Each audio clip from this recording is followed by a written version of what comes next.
over time and time again on these things as you're trying to get the word out that, you know, you're a pretty aware person, you know, as far as that, but you just like go, well, I'm trying to get the word out, maybe I'll get screwed, maybe I won't, but I'm just going to go for it anyway. Is that your attitude, or what? Well, it's been my attitude. Now my attitude is I just don't want that to happen anymore, you know. So I'm very reluctant to believe what anybody tells me anymore.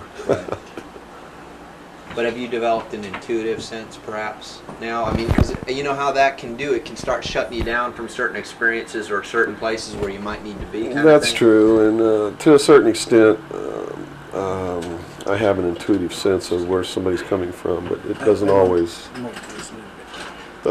work. You know, that's what makes a con man a good con man, is that you get the perception that they're telling you the truth. Okay. And so someone who's really good at it, right, can snow you. Or me, anyway. I don't know about you. Hold on 1 second. Let me grab my...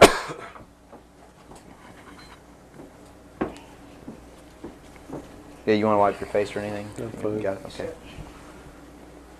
You all right, Robert? Mm-hmm. Robert, you set? Yes, I am. Scott, you're set? Yes. Bill, you ready? Yep.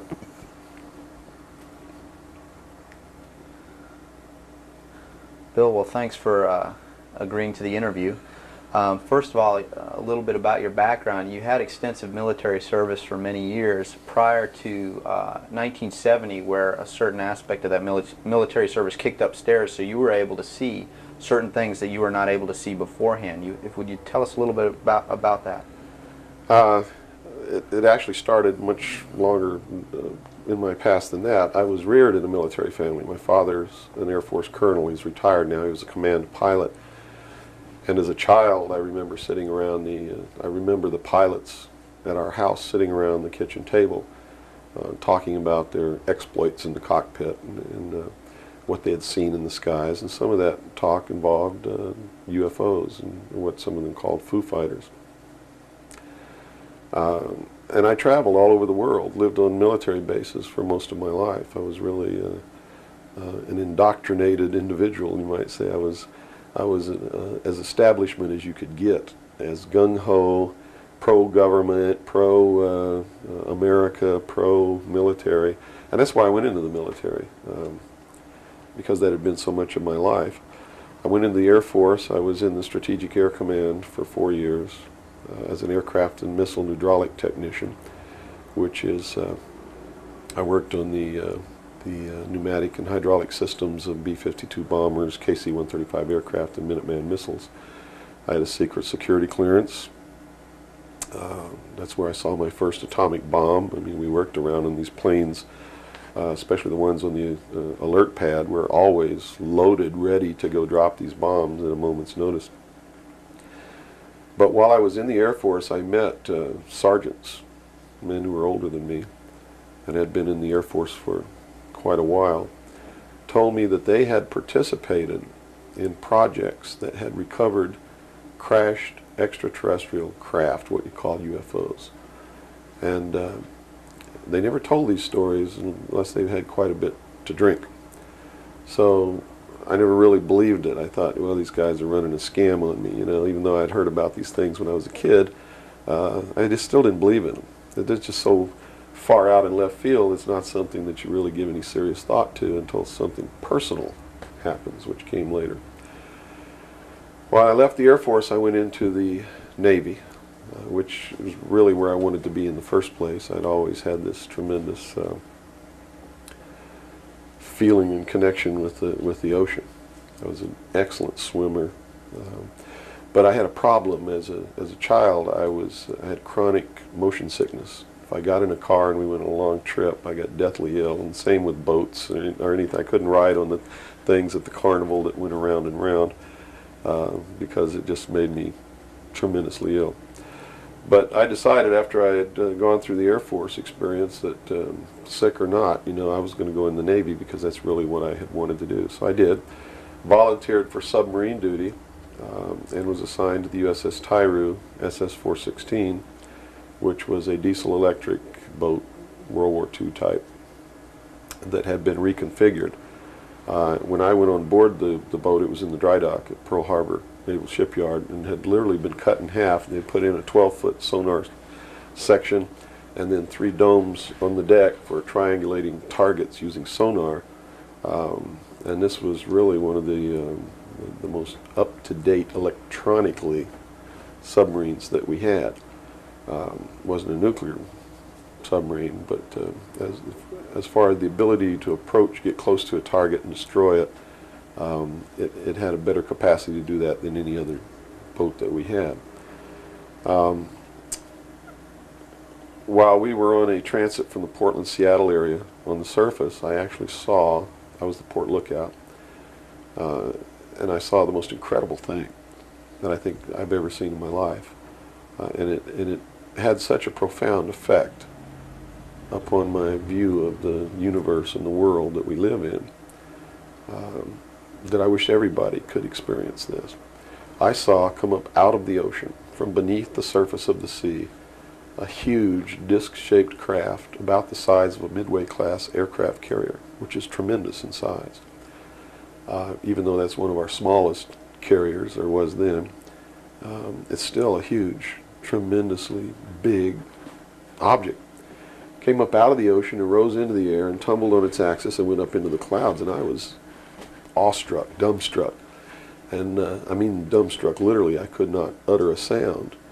And my first impulse was to tell the officer of the deck that I'd seen a flying saucer, and then luckily for me I couldn't talk, because on second thought that's not what I really wanted to say, because I didn't want to be the only Looney Tunes character on a submarine with a tight-knit crew that you had to live in close quarters with, because that's a hell of a way to live. So I told the officer of the deck that I'd seen something about 15 degrees off the port bow at a relative distance of about 2.5 nautical miles. And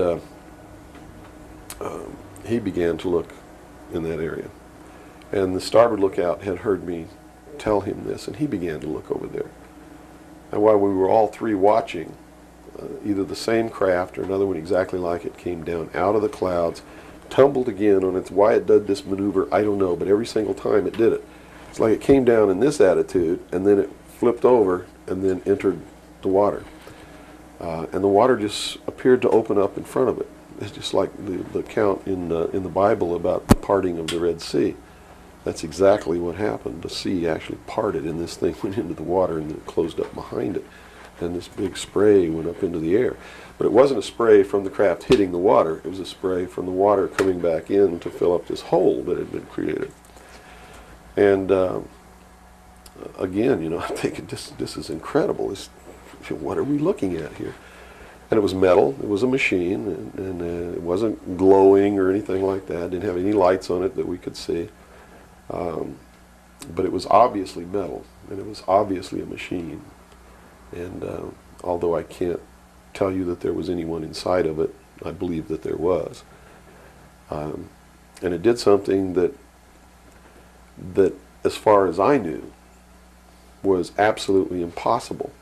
I'd been in the Air Force. I'd worked on the state-of-the-art of our aviation capabilities. And here I was on the deck of a submarine in the conning tower, and I knew what we had to be able to have to go underwater, and I knew that the two were incompatible. Here's something that came from under the water and flew in the air and performed maneuvers, and then came back down and interfaced with the water at tremendous speed and remained intact, which realistically it never touched the water. The water sort of magically opened up in front of it, but something had to interface with that water. Anything that we had that interfaced with the water in that manner would have been disintegrated. It's like hitting a brick wall. So I was looking at a technology that, as far as our laws of physics and what we knew at that time, didn't exist. This was in 1966. Ensign Ball was as shocked as I was. He called the captain to the bridge, who came up with the chief quartermaster, who brought a camera.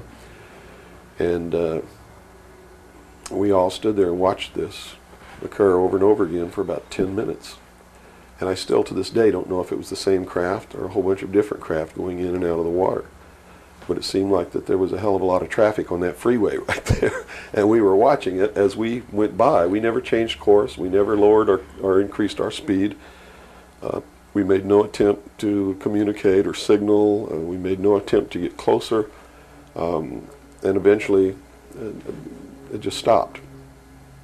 We were told not to discuss it with anyone, not even amongst ourselves, which was incredible. I never had been told anything like that in my life. You know, you can't talk about something. And to be told that we couldn't even talk about it amongst ourselves was even more extraordinary, I thought. But we didn't. We didn't talk about it. When we got to Pearl Harbor, all the time the chief quartermaster was taking pictures of this. So I know photographs were made. What happened to those photographs, I have no idea. But when we reached Pearl Harbor, we were not allowed to go ashore to go on liberty, even though we didn't have the duty. And about 2 hours after we berthed at the submarine base, a commander from the Office of Naval Intelligence came on board and debriefed each one of us individually in the captain's stateroom. And the ultimate outcome of the debriefing was that we didn't see anything, we didn't hear anything, and we had to read rules and regulations that told us that if we ever talked about what it was that we didn't see, that we could be imprisoned, we could be fined $10,000, we could lose all pay and allowances due or ever to become due. And I learned at that moment that the United States Navy didn't want anybody to know about what we saw, and that severe consequences could come down around the neck of anybody who did. And that was when I understood fully that, yeah, there's a real cover-up. These things do exist, number one, and at least the United States Navy doesn't want anybody to know about it. And there's stiff penalties for anybody who bucks that. Mm-hmm. Moving forward a few years from, what, 1966, I believe, you gained a special security clearance that revealed to you certain documents, or were revealed to you, or that you saw, yes, relating to this very cover-up. To this and many other things. I was eventually trained by Naval Security and Intelligence, and I was given a secondary NEC, which is Naval Enlisted Code, which was 9545, which is Internal Security Specialist. And an internal security specialist is someone who protects classified information, protects areas, so to speak.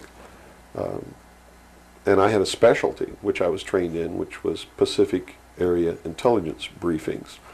And I was eventually assigned to the Commander-in-Chief of the United States Pacific Fleet, who was Admiral Bernard Clary at that time, and served as a member of his intelligence briefing team. And basically all that means, we really had a wonderful job. You come in about 4 o'clock in the morning and you go through all the message traffic and everything. And what you do is what we did was we prepared an updated briefing on everything that was happening in his half of the world, which he commanded the naval forces and marine forces, as a matter of fact. And put all this together in a briefing where we would update him on ongoing operations, brief him about operations that were scheduled to begin, political situations, deployment of Soviet forces, naval forces, everything. And after the briefing was finished, between 8 and 10 o'clock in the morning, then we were done, we were finished. It was what you call fat cat duty or gedunk duty in the Navy. It's got all different kinds of names. It's just really a wonderful job.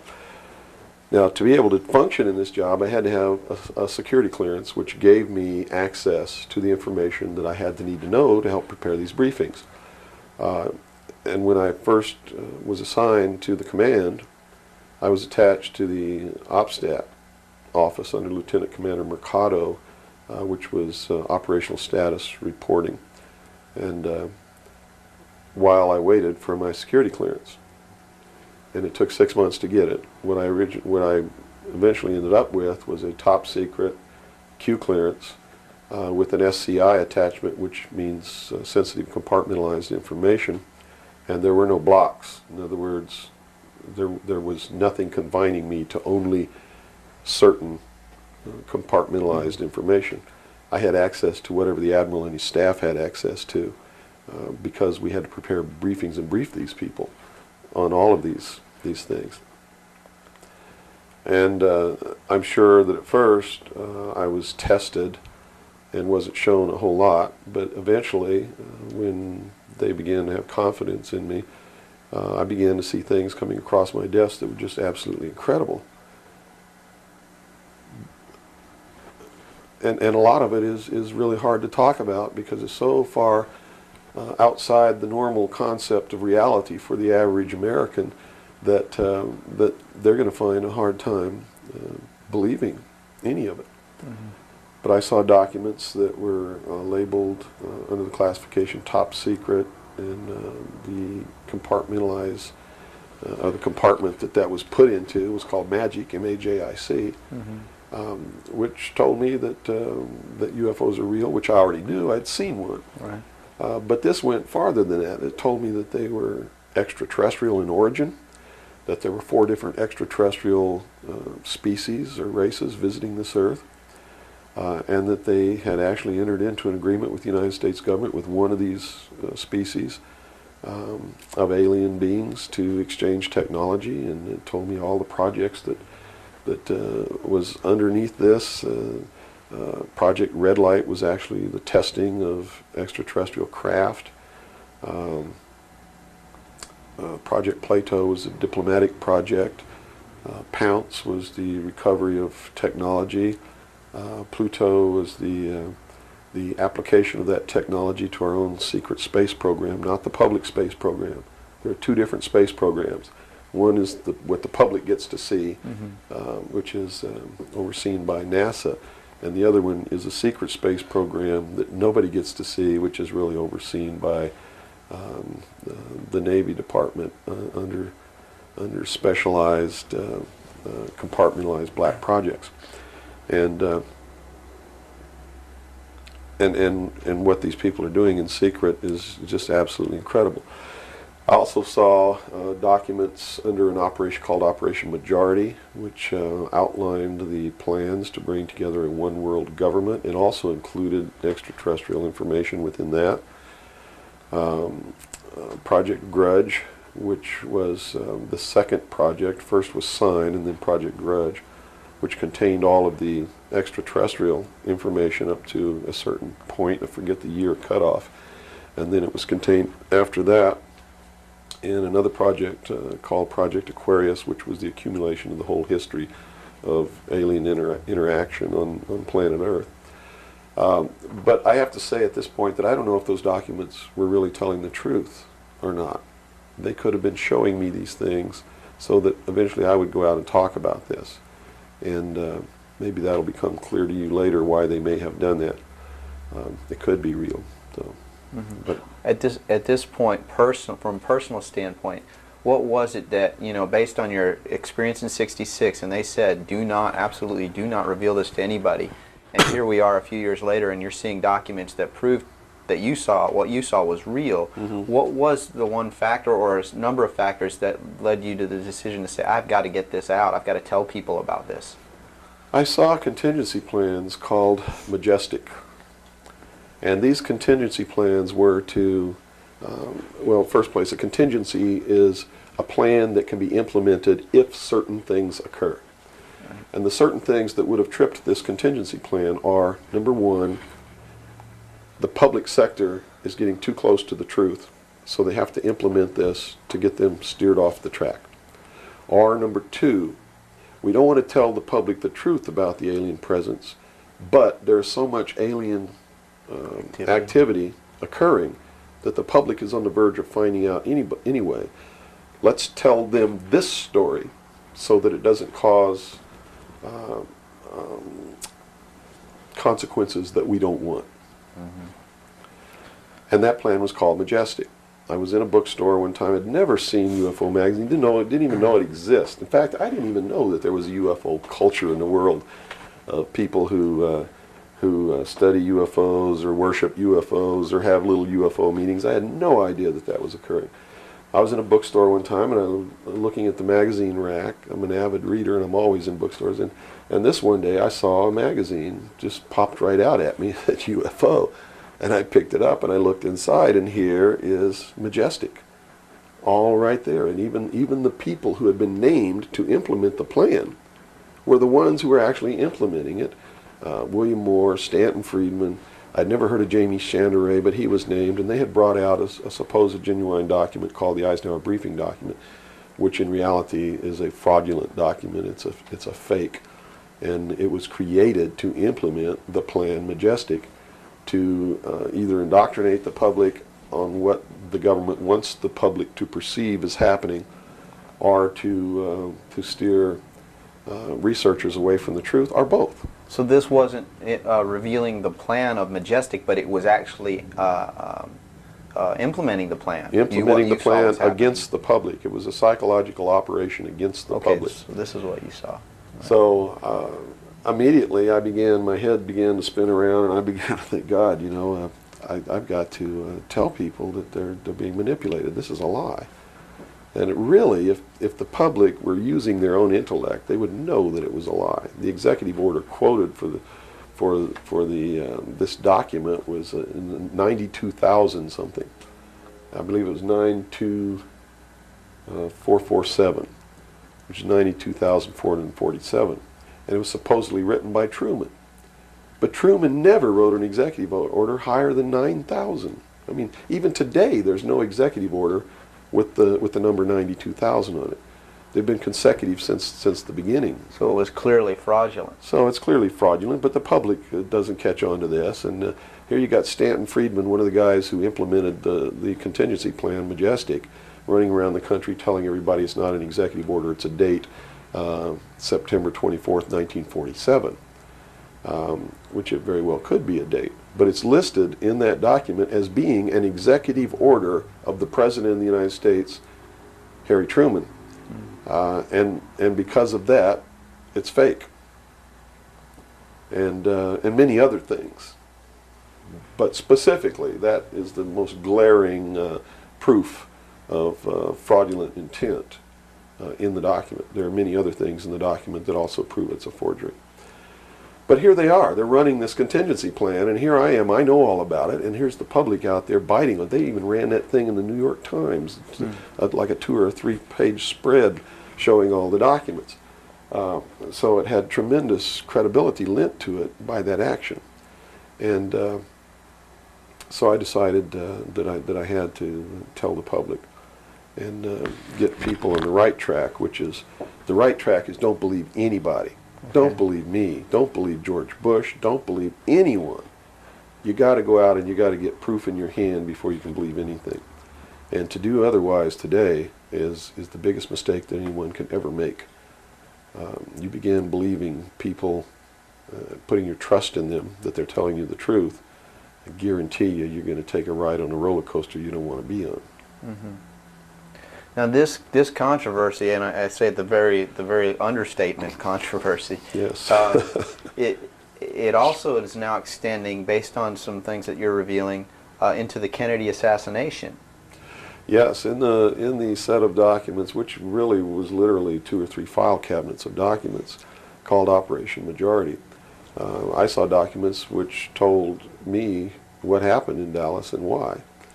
And basically what these documents said was that the intelligence community felt that John F. Kennedy was a threat to the national security, which translated into reality means was a threat to the New World Order, the one world government which they were actively in the process of forming. Was there anything on record that indicated that he was out to, things that he did would threaten that New World Order? Oh, absolutely. He had written an executive order. I don't remember the exact number now, but it's available to anybody that wants to go look it up.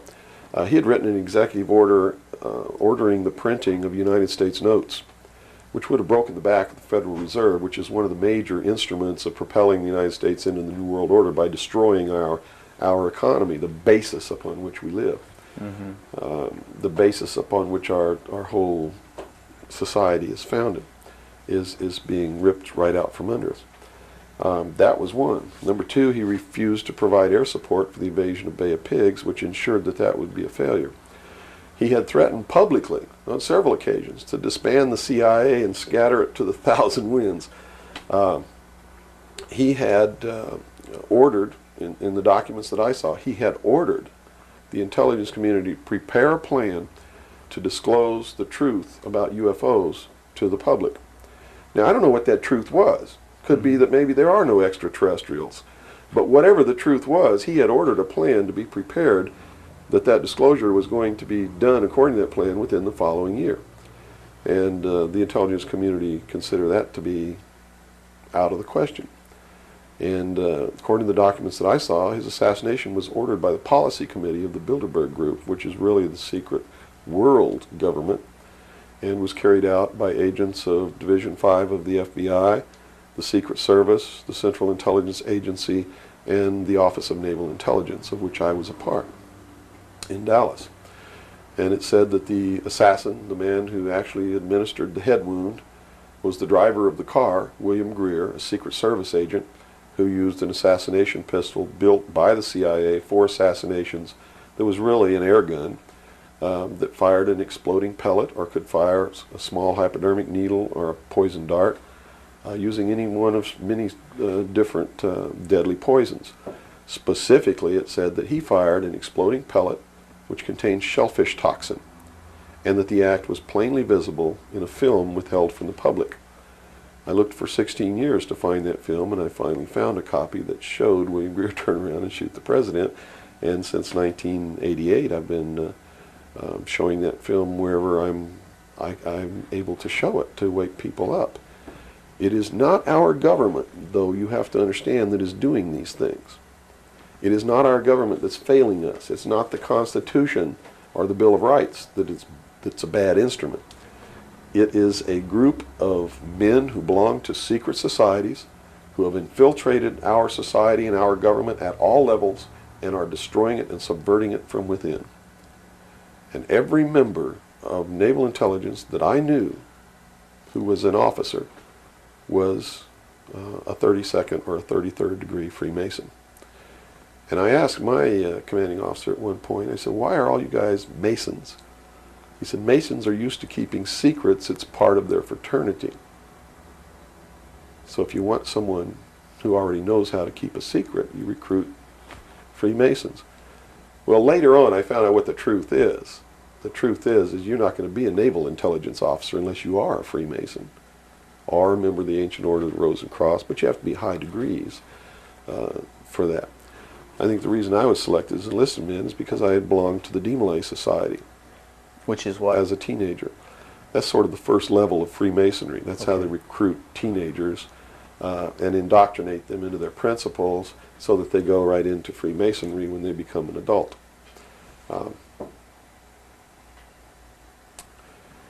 So basically that's the story. Yeah. Okay. Well, based on the information that you're revealing, which would seem to be equally or if not more of a threat than what Kennedy was originally planning on doing, is actually revealing the underlying cause of all of this. Why is it that you are here today, or how is it that you are here today and you're not, conveniently taken away and put in a padded cell somewhere so that you can't speak of these things? Well, I really don't know the true answer to that question, because you would have to ask them to find out why they haven't done anything. But I can tell you this. I began to reveal information in 1976, and I was physically attacked on 2 occasions. My skull was caved in. That's what all these scars are here. On the second attack, I lost my leg. They visited me in the hospital. They had no intention of killing me. They were delivering a message to me. Shut up. And that was the message that came through loud and clear.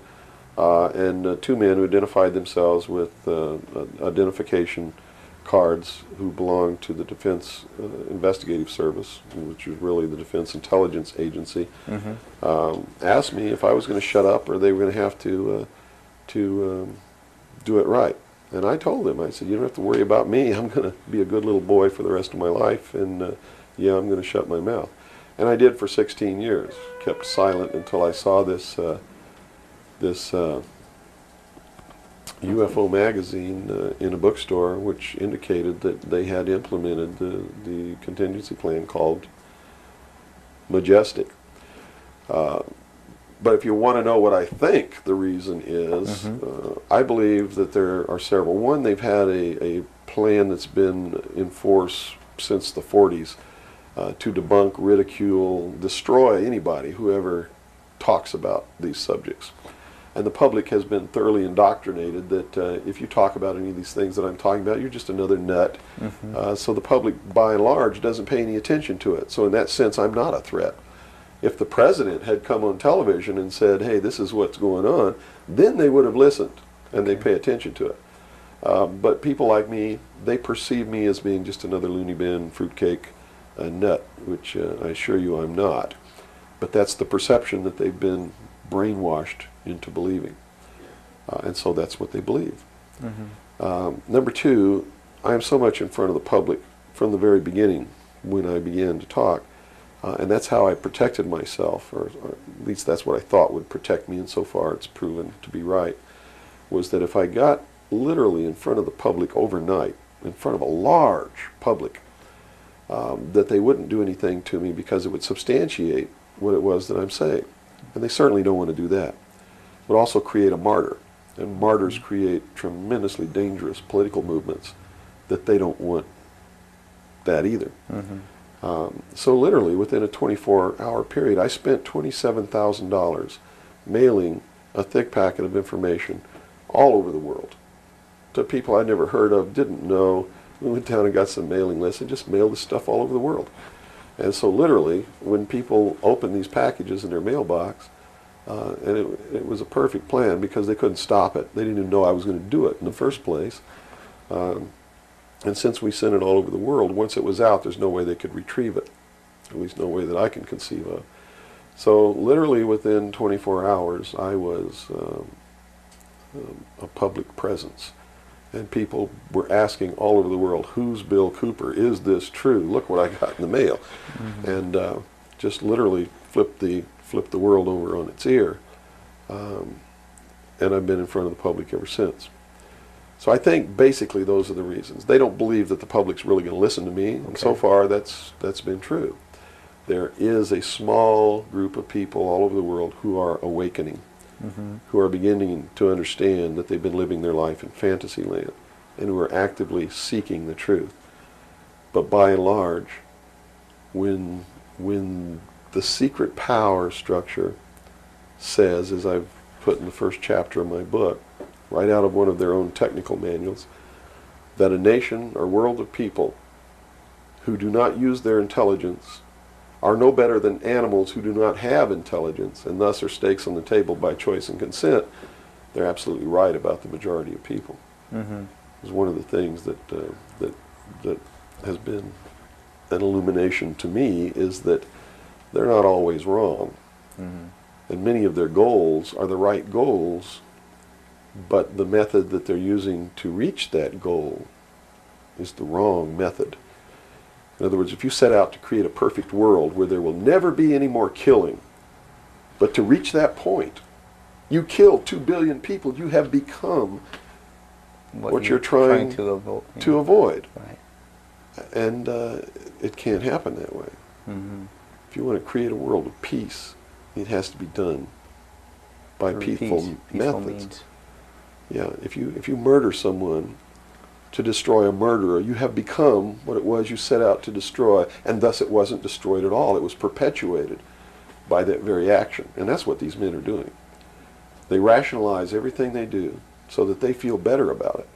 But what they are doing is becoming what it is that they want to get rid of, and the world will never be a safe place for anyone as long as there are men who do these things. Very eloquently said. Thank you. Thank Now, you. your message to people, once again, is don't believe anything. How That's right. is it that the public can find this and search for this truth on their own if they can't believe anything or anyone? What can It's you all do? it's all in the public sector. It's all available to anyone who actively and diligently seeks it out.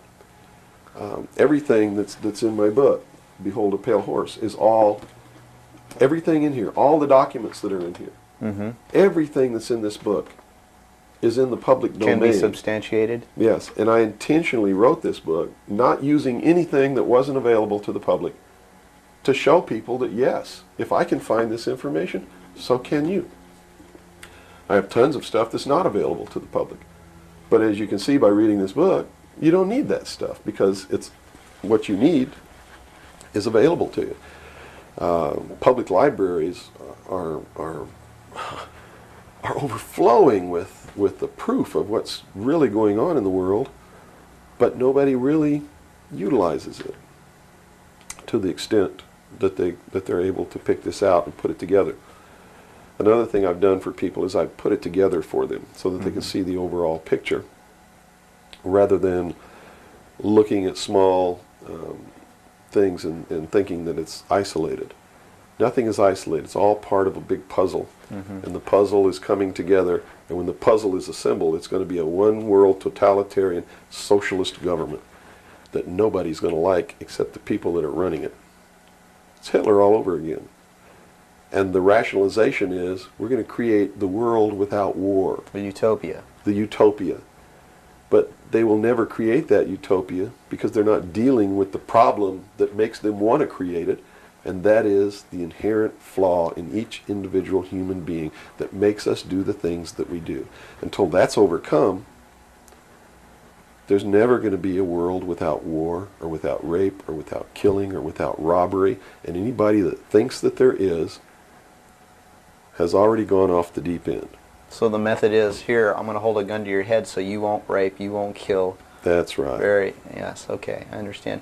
The title of your book, Behold a Pale Horse, what significance does that have? What are you saying with this title? This title is from the book of Revelations, because I have to tell you this, and you may think I'm nuts if you want to, but this is the truth. Either these men are following the book of Revelation, as it is in the Bible. Mm-hmm. They're either following it, just like a plan, and bringing the prophecies in there to pass to manipulate and control those who believe in those prophecies and neutralize them, so to speak. In other words, if this is written in the Bible and God has ordained it, who am I to resist? It must come to pass, so I'm not going to try to stop it. Okay. What a perfect way to neutralize the opposition right off the bat. Or there really is a God, and what he said was going to come to pass is coming to pass. And I named this, Behold a Pale Horse, from chapter 13 of the book of Revelations. The fourth horseman of the apocalypse is the pale horse. And I looked, and behold a pale horse, and his name that sat upon him was Death.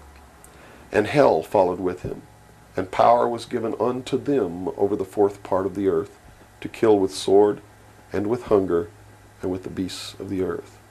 And that is taking place now today. The fourth horseman is riding across the world now. That's what AIDS is all about. That's what all these little brush fire wars all over the world are all about. That's what's happening. That's why cancer cures are suppressed, is because they fully intend to kill a minimum of 2 billion people by the year 2000. AIDS is an invention of man. It is not a natural disease, and it has been implemented and placed into the population as a population control. And when they did it, they had the cure before they did it. Mm-hmm. And when they deem that enough people have died or been killed, they will say, we have a cure for AIDS. And everybody will be called to report to some place to get an inoculation, which is going to do two things. One, it's going to stop AIDS in its tracks. And number two, it's going to implant a device which will be able to be used to track each individual person and maybe even to control those people. And that's what the pet implant program is all about. It's not about finding lost pets. They don't give a damn about pets, and they would never put a satellite in orbit to find a lost pet, but yet there's a satellite up there that they're using to find pets that have been implanted with these devices. They're testing this program on pets that's going to be used in human beings. And in the Los Angeles Times in 1989, they ran an article. It was 10 forecasts for the coming decade, was the title of the article. I have a copy of it in my research center. And number 5, I believe it was number 5, in those 10 forecasts for the coming decade was chemical or electronic implants to control individual behavior on a 24-hour basis, unquote. So it's not hidden at all. It's there for anybody who wants to look. But nobody's looking. Nobody's looking. They believe, and I believe that they're right, that the biggest danger to mankind right now is man himself, population. A study in 1957 told them that by 1990 the world population would double in 33 years. Can you imagine that? The world population of human beings doubled in 33 years. Mm-hmm. And they knew that it's an exponential doubling throughout history. Every time it's doubled, the interval has gotten shorter. So that was 33 years. The next doubling will take place in approximately 28 years. The next one after that, approximately 24 years. Can you imagine if the world population doubles again in 28 years from 1990? In other words, in the year 2018, the world population doubles. And we're having problems with food supplies and timber and clean water and clean air now. And then after that, it doubles again in another 24 years. That's why they created AIDS. Because they didn't want to have to go around the world and say, you, and you up against the wall, you've got to die today, and shoot them. They did it in a manner to where they could target what they consider to be undesirable populations. And I want it very clear that I don't agree with them on this. They specifically targeted blacks, Hispanics, and homosexuals for complete eradication. And AIDS is really going through those populations, and it's really doing a number on blacks, Hispanics, and homosexuals. That theory has made news. I've heard that before, and, well, and this it's been isn't a debunked theory. very clear by the public, saying, "Oh, that's ridiculous." But you're saying that that may indeed be the case. It's not ridiculous. I actually saw this in documents, and the project name was Project Naomi. MK Naomi was the name of it. It was a CIA project. The AIDS, whatever causes AIDS, whatever that turns out to be, according to those documents, was developed at Fort Detrick, Maryland, under a CIA project called MK Naomi. It was financed by $10 million for the Department of the Army's biological warfare programs. It was carried out, supervised by the CIA, carried out by scientists who worked for the Special Operations Division of the Department of Defense. And it's doing its job. And would you assume if AIDS doesn't work, there's a contingency plan for that even? Well, I think that they have other things out there working concurrently. One thing I've learned about these men is they don't just do one thing. In case the public discovers what they're doing, or discovers that somebody's doing, whether they know who's really doing it or not, and stops it, what they have running is several concurrently running plans, so that if one or two fail, the other ones are going to take care of the problem. It sounds pretty hopeless. I mean, based on that scenario, is there anything, any uprising or what? Yeah, there is, but it requires that people wake up. It requires that they really learn the truth instead of live their life in fantasy land. You see, because nothing can exist without the consent of the people. Unless they buy it, it's not going to happen.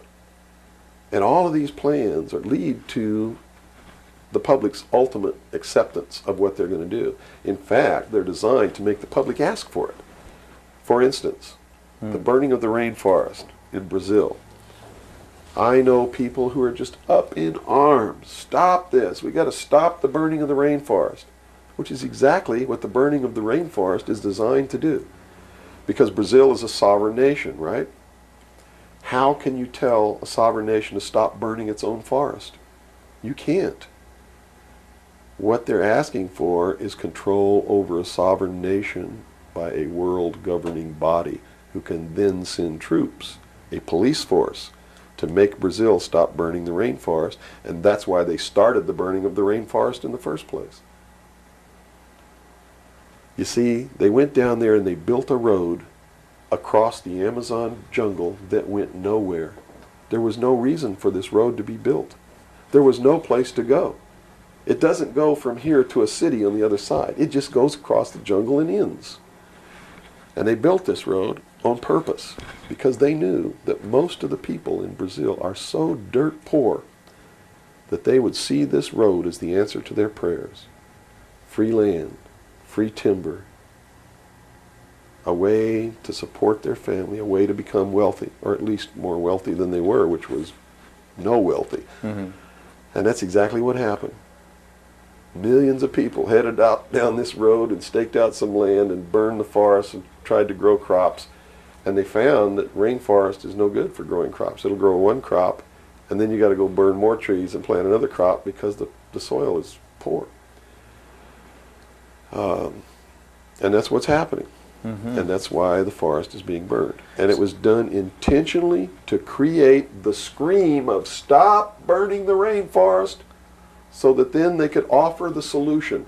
The solution is a world governing body that can then order and enforce that order of Brazil to stop burning So the rainforest. the green movement worldwide is Is a now just a manipulation. manipulation Yes. of. Now it's been proposed time and again too that big business is behind things like this, and that would represent a capitalist approach. But what you're saying is we're heading toward a socialist approach based on this scenario. You have to understand the difference between capitalism, socialism, communism, what all of these things really mean. You have to understand that what the difference is between right wing and left wing. People, they use these phrases all the time, and they don't even know what these things mean. And it's just incredible to me to hear a socialist calling someone else a Nazi. Because Nazi means National Socialism. So here's a socialist calling a right-wing guy a Nazi, when what he should be calling the right-wing guy is anarchist. People on the right want no control.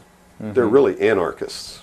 So Okay? they would, in theory then, or in fact, be in opposition to this ultimate movement. Yes. Whereas in appearance, they would be the ones behind it. Well, when you have a misunderstanding of what the terms mean, yes. Okay. Right wing on the far right is total anarchy. They don't want anybody controlling anything that they do, and they believe that people are responsible enough that the world can exist without government, Okay. or the very minimal government that it would take to. On the far left, on the other hand, they believe that the government should be in total control and should be supply man with all of his needs. Well, creating a whole society that's dependent. Right. A republic is somewhere in the middle. It's governance by laws. Laws are decided by representatives who are elected by the people.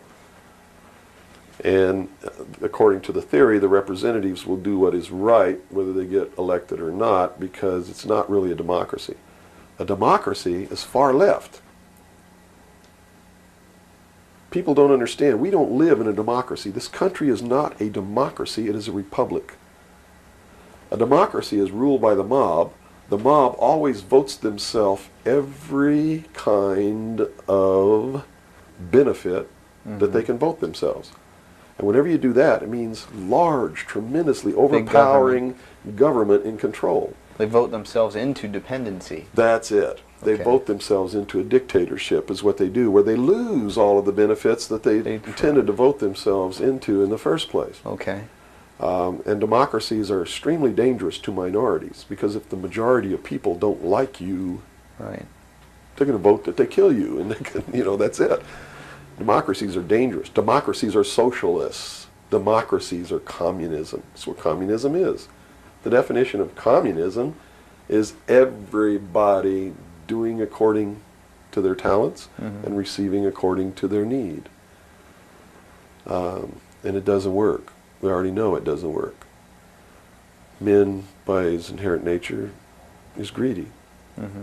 So those at the top always end up having everything, and those at the bottom end up having nothing in communism. Socialism is different. Socialism usually ends up in a dictatorship, in a very controlling dictatorial government which even owns the people that it governs, so that those who live in fear of not having are provided for what they need, and in turn they worship this oppressive government.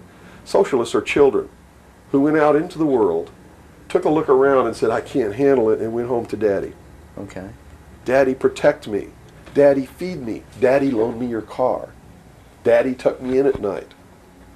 Socialists are scared little children who are irresponsible, can't stand on their own 2 feet, and need Daddy to take care of them. Okay. Okay? Now we got the... But what happens when you go home to Daddy and Daddy does all these things for you? Tell me. Well, you never leave the home. You've not got no reason to. In other words, if you're being provided for in that way. You're being provided for, but what does it mean? Doesn't it mean that you have to do what Daddy tells you to do? True. Doesn't You're mean you under have to his be in rules. when Daddy tells you to be in. Doesn't it mean that you can't drive the car to the next town if Daddy tells you you can't. Doesn't it mean that if Daddy tells you to take out the trash, you better take out the trash? Are you beginning to understand the concept? When you ask for favors from Daddy, you have to give up freedom in return. Great. Okay. So socialism always leads to repression of liberty, freedom, equality. All of those things fly out the window so that you can have free health care, Mm-hmm. so that you can have a place to live but you don't have to pay the rent, so that you can have food given to you by the state. And that's where we're headed. Right in this country right now, we're almost totally socialist, and now people are screaming for a national health care policy, Right. health care insurance. Now, the other aspect, once again, I'd like to go into is the anarchy or the right wing, which we just into that similar. Anarchists believe that they can be responsible, that they won't hurt other people, Okay. that your freedom never ends until it begins to infringe upon someone else's freedom, and that no one should have any control over that there should be no speed limits on the highways. Mm-hmm. The problem is that, again, just like on the socialist side, you have people over here that are human, and human condition means that ultimately somebody's not going to be responsible, that they're going to drive too fast when they've had too much to drink, and they're going to kill innocent people. The answer is a balance. You know, the law of the universe says this. It's a law of physics, really, and everybody can understand it. For every action, there is an equal but opposite reaction. There can be no good unless there is evil. There can be no man without a woman. Do you understand the concept? Based on that, the theory of a utopia here on Earth is corrupt right away. Absolutely. It goes against the laws of physics. It goes against the law of the universe that there must be two opposing forces all the time in every instance, because that's what makes the universe work. Mm-hmm. That's what makes everything work. What we need to do is stop trying to go way over here and establish some utopia of freedoms, or way over here to establish some repression of freedom so that we make sure that we got something on the table to eat. Mm-hmm. And strike a balance between the two that works. And stop withholding information. What makes it difficult for anyone to succeed or live, or for us to really come together and have peace in this world, are all of these people who think that they are the guardians of the secrets of the ages, and have only them have truly mature minds, so only them are worthy of knowing the secrets and the real science and the real metaphysics and all of these things. So they repress it and they keep it secret, so the rest of us live out our lives and we don't know the truth of what life is really all about. Therefore, we're always stumbling over each other and getting in each other's way and doing the things that we profess that we don't want to do, Mm-hmm. simply because we don't have access to the truth. If we had access to the truth... Now, I got to tell you this. Back when these men first began establishing these societies, these mystery schools, and suppressing information, the common man was uneducated, did not have an intellect capable of understanding these secrets. They were really beasts of burden, for the most part, Mm-hmm. and they lived their whole life in toil. Right. But things are not that way now. Most people have a good education. They have a good mind. They're capable of understanding if they're taught, and if they're taught correctly. And I think it's time to teach people what the truth is, and quit hiding it, so that we can come together as one humanity and make a balance and live together in a balance. You know, evil's never going to disappear. Mm-hmm. Neither is good. But we can maintain a balance and life can be good. Instead of swinging back in this tremendous battle between these two opposing, radical, extreme ends of the scale. That's got to stop.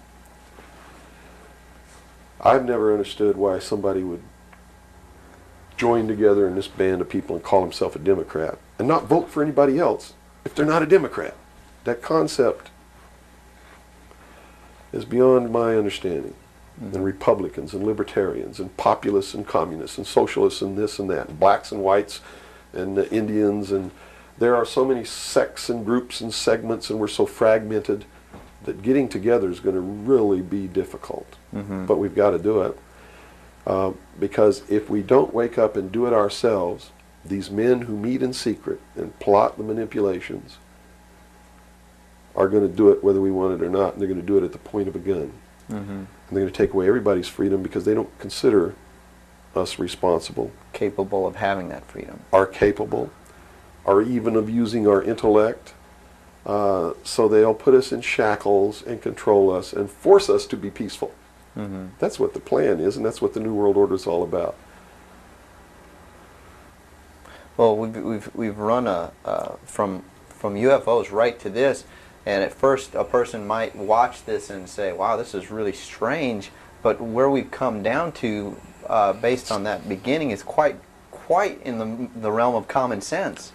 Well, it's not strange at all. It's what they've been trained all their life, that if they hear these buzzwords, they're listening to some loony idiot talk and it has no substance to it.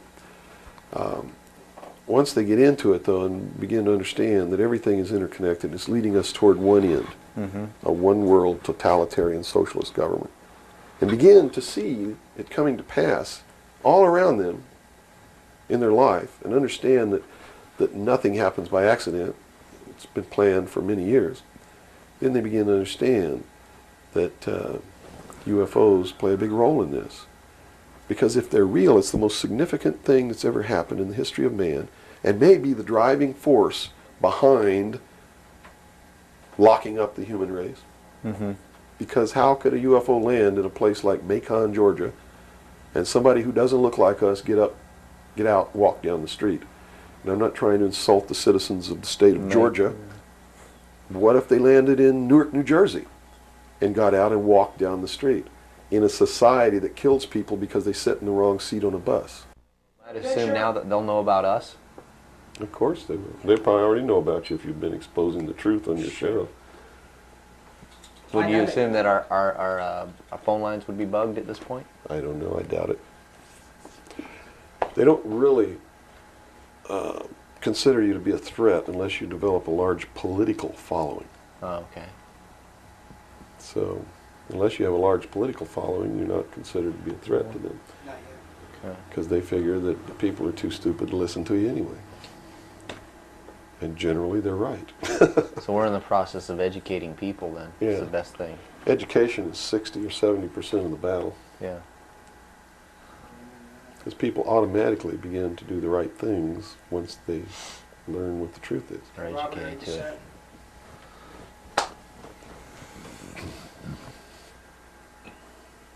Yeah. No, hold on. Okay, I got it. Ready? Ready. Okay, go ahead. Let's go back into the Kennedy situation here. Now, the Warren Commission was highly publicized. All the things that went on there. I was shown a videotape just yesterday of was it a Zapruder film? It is the Zapruder film. Okay, and it clearly showed to me that a number of things. One in which that the film was obviously tampered with. Absolutely. but not tampered with to the point where I couldn't tell that the driver of the limousine was pulling a gun, or what appeared to look like a gun, around his shoulder and shooting President Kennedy in the head. That caused his head to snap back. Did the Warren Commission see this? It seems so. The Warren Commission never looked at the Zapruder film, ever. So they never saw it. Now, I don't know who testified during the Warren Commission about the Zapruder film, if anybody did. But I do know that later at the investigations of the House Select Committee on Assassinations, that a man was specifically hired as an expert witness to view the Zapruder film and tell the committee what it showed. And that man's name is Robert Groden. He wrote High Treason, which is a bestseller out now on the Kennedy assassination. And he was one of the many so-called technical experts for the making of Oliver Stone's film called JFK. He's also a fake, a fraud, a traitor, a liar. He was hired by the House Select Committee on Assassinations based upon his resume, which says, very simply, that he is the world's foremost #1 photo analyst, which is a lie. He never went to school in photography. He never was a photographer. He never was a photo analyst. And I got to tell you right now that the world's #1 foremost photo analysts are all come out of the military intelligence community, who are trained to interpret high altitude photography and learn what really is there. He never served in that capacity either. He looked at the Zapruder film and he told Congress, he told the committee in testimony, he testified, both in written and in verbal form, that William Greer never took his hands off the steering wheel. And that's a blatant lie. I mean, anybody can look at the Zapruder film and see that William Greer takes his hands off the steering wheel.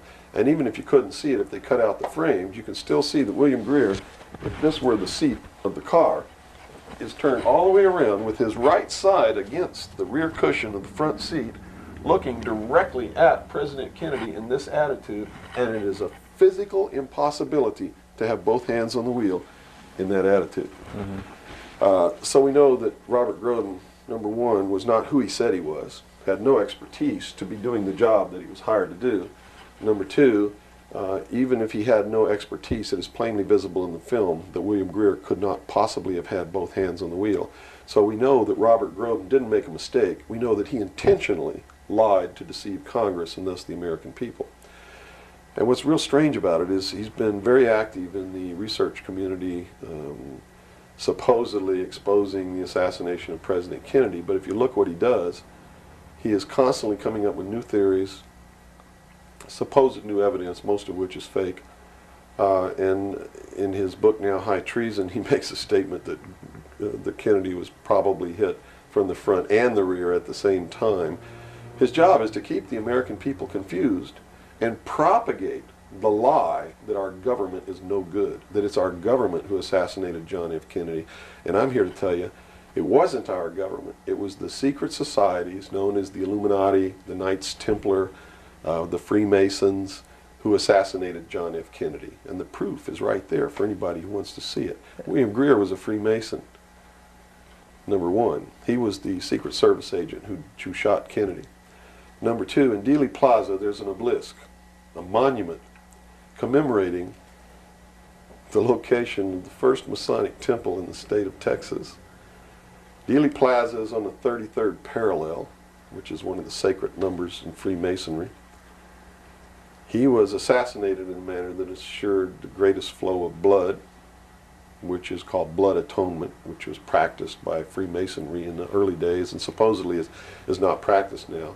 But in reality is the method of choice of execution, trial and execution by Freemasons.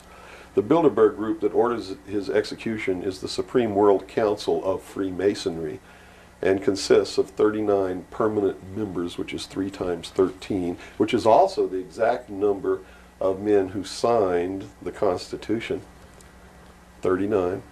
You see, our forefathers were also members of this secret group, and this country was founded to bring about the New World Order. And it's all in the Great Seal of the United States, which was, and that the design of the Great Seal was made law in 1782. It's just absolutely incredible that the American people don't understand that groups of men don't get together and meet in secret and take blood oaths which say that they can be cut open and their heart ripped out of their body and their intestines scattered over the floor if they talk about the secrets. That's not a benevolent fraternity. That's a dangerous group of men. Grown men don't play games like that. They're serious. It's the secret societies who are bringing about the New World Order. They're the ones who killed John F. Kennedy. There's nothing wrong with our Constitution or our Bill of Rights. But Americans are going to be convinced that our government sucks. And that's what all this stuff is all about. So at the beginning, the founders of this country actually did create what was I guess you could say, an above board, good government basis for a good government. Yes. They gave us every tool to ensure the success.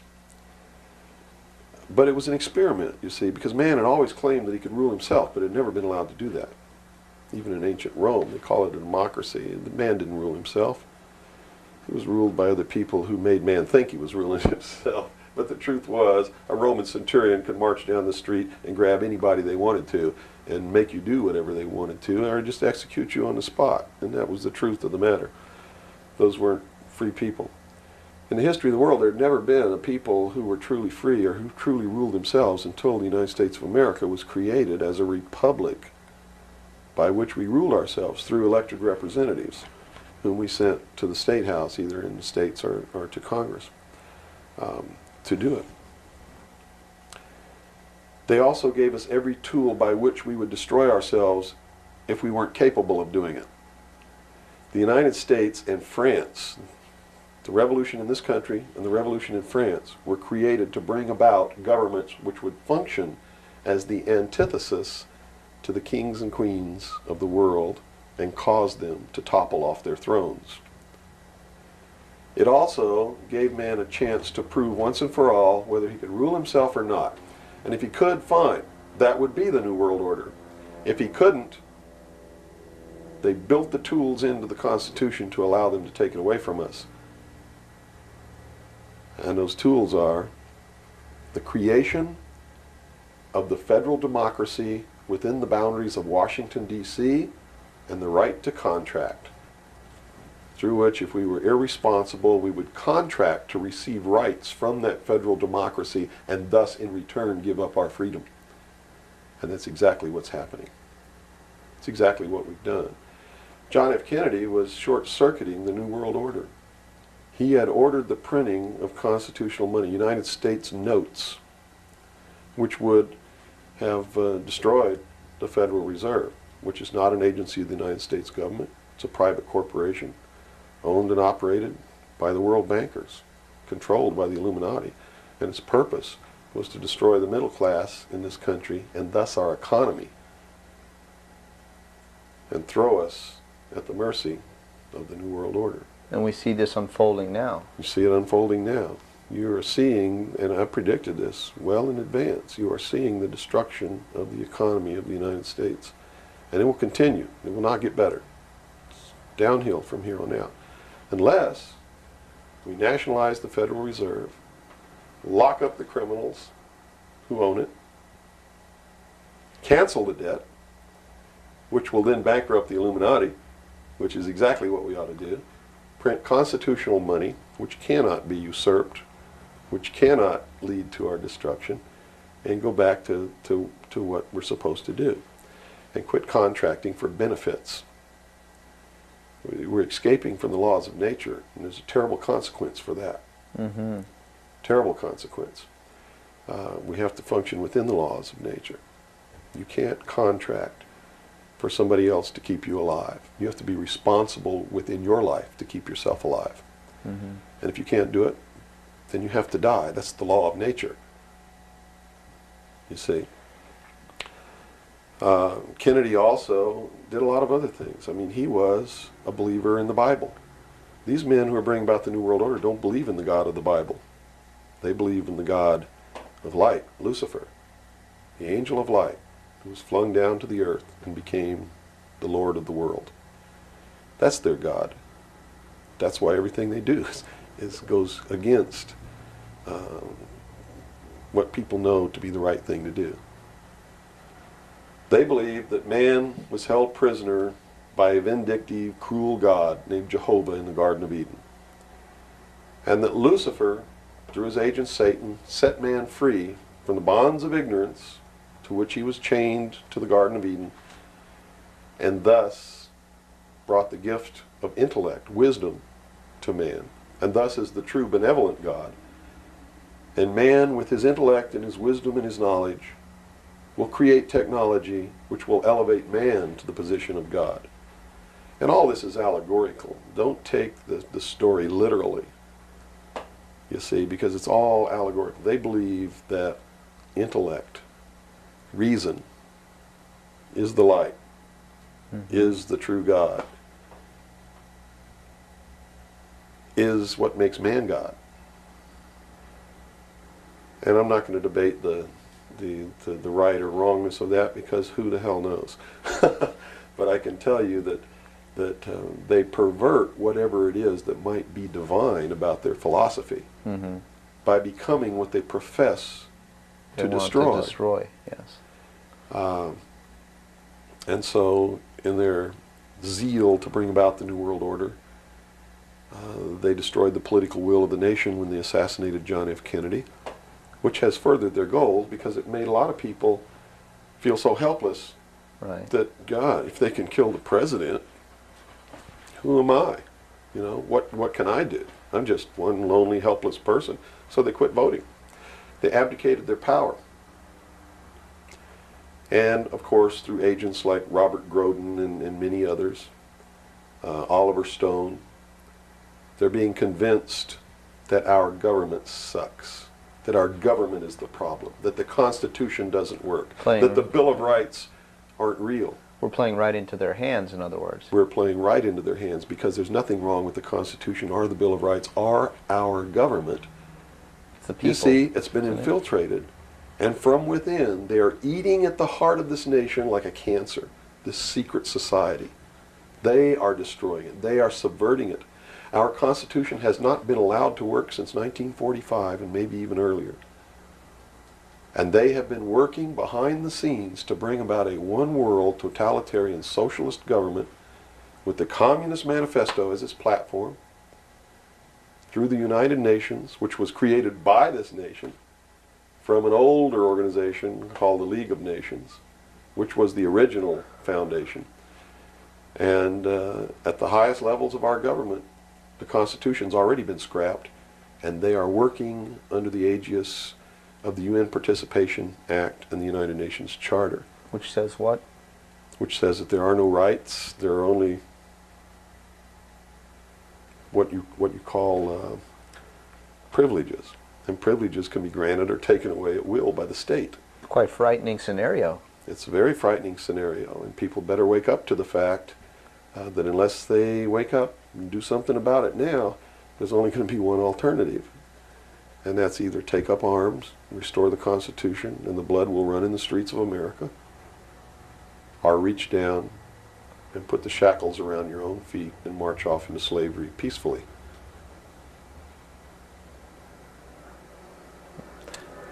Not going to be easy the coming years. Wow.